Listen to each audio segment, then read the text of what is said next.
नमस्कार simple tips and recipe को आपको बहुत बहुत स्वागत। आज आम प्रस्तुत करवा चिकेन रे गोटे नुआ रेसिपी चिकेन गार्लिक रोस्ट जोटा बनैबा बहुत ही सहज और टेस्ट कथा तो आपन को मु कहि परिबिनी। आपण ए रेसिपी को देखिले ही इच्छा करिवे बनैबा को। तेबे चलंतु स्टार्ट करवा आज रेसिपी। चिकेन गार्लिक रोस्ट बनैबा पई मु एठारे 5 ग्राम चिकेन को भलो भाबे धोई नेछि। एबे ताकू आसंतु मैरिनेट करबा। मैरिनेट करबा पई मु 2 चम्मच अदा रसुण पेस्ट, 1 चम्मच हळदी गुंड आ स्वाद अनुसार लूण आ गोटे फाळ लेंबू रस दे भलो भाबरे गोळै देबे एवं 15 मिनिट पई ताकू रेस्ट दे देबे।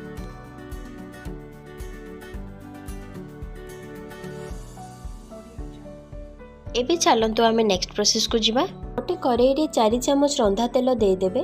तेल गरम हैला परे 2टा बड़ साइज रो पियाज कटा को देई भलो भाबरे फ्राई कर नेबे।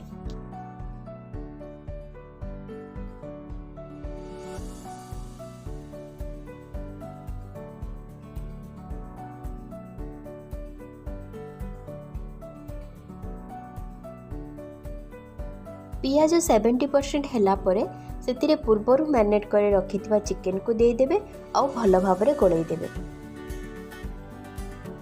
मु ये रेसिपी रे बिल्कुल भी पानी रो व्यवहार करि नाही कारण चिकेन रु ही पानी आपे आपे बाहरी थाए।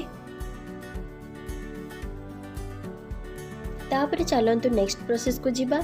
गोटे मिक्सचर रे गोटा धनिया 1.5 चम्मच, जीरा 1 चम्मच, 2टा गुजराती, 2 खंड दालचीनी, 15 ରୁ 16 टी गोलमरिच, 18 ରୁ 20 कोला रसुण, 2 चम्मच काश्मीरी लंका गुंड और राग पई 1 चम्मच लंका गुंड दे गोटे खतड़िया पेस्ट बनै देबे।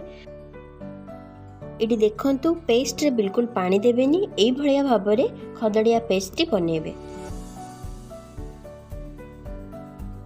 एबे देखंतु 8 ରୁ 10 मिनिट होई सारिछि। चिकेन रो किपरि पानी मध्य बाहरी गलानी। मझिरे मझिरे चिकेन को एमती भाबरे चलै देउथिबे, नै तो तळे लागि जिबार भय रही थाए।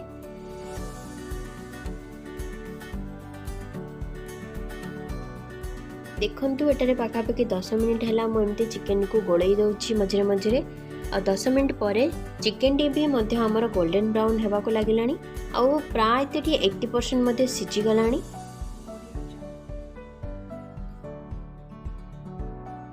देखंतु केमती चिकेन टी सिझी गलानी, पूरा अलगा हे जाउछि।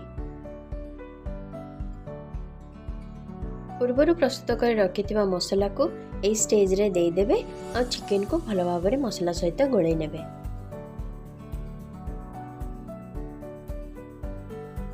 आ 10 मिनिट लो फ्लेम रे रखी मझिरे मझिरे मिसै नोथबे। एहा को बनेया को मते एठारे मैक्सिमम 30 ରୁ 35 मिनिट समय लागिला। के गेस्ट जदि आपन घर को हठात आसंती आपन को पई ए रेसिपी बेस्ट हबो। आपण या कर्ड राइस सहित मध्य ताको सर्व करि परिबे। एबे किछि कटा धनिया पत्र दे भलो भाबरे गोळै नेबे। तापरे फाळे लेंबू रस दे गैस रो फ्लेम को बंद कर देबे। वर्तमान हमर सुपर जूसी और स्पाइसी चिकेन गार्लिक रोस्ट प्रस्तुत हो जाइछि। एहा को आपण लच्छा पराठा, नान, कर्ड राइस सहित खाइ परिबे। आशा करूछि मो रेसिपीटी आपण मानको निश्चय भल लागिबो। भल लागिले लाइक, शेयर, सब्सक्राइब करबा को आदौ भूलिबेनी। पुणी देखा हबो गोटे नुआ रेसिपी सहित। आज पई रहुछि। धन्यवाद। जय जगन्नाथ।